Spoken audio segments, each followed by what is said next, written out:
The Alton Mill Arts Centre in Alton, Ontario, is a restored 19th century industrial mill that has been transformed into a vibrant hub for arts and culture.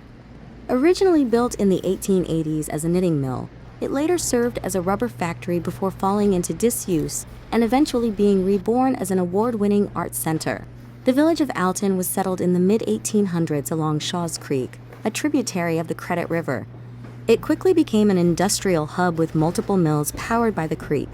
In 1880, William Algie purchased mill privileges along the creek and began constructing what became the Beaver Knitting Mill, producing fleece-lined undergarments.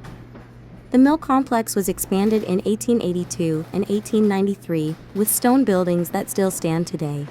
Like many mills of the era, the Alton Mill faced fires and floods, but it was rebuilt and continued operations. In the 1930s, the site was converted into a rubber factory, producing balloons, gloves, and even prophylactics. The mill remained in industrial use until the 1970s, making it one of the longest-running water-powered mills in Ontario.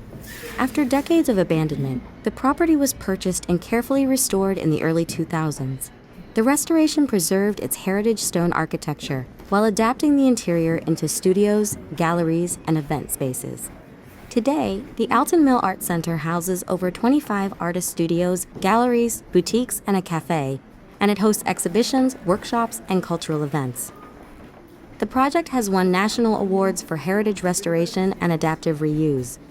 It is listed on the Canadian Register of Historic Places as a provincially designated heritage industrial complex.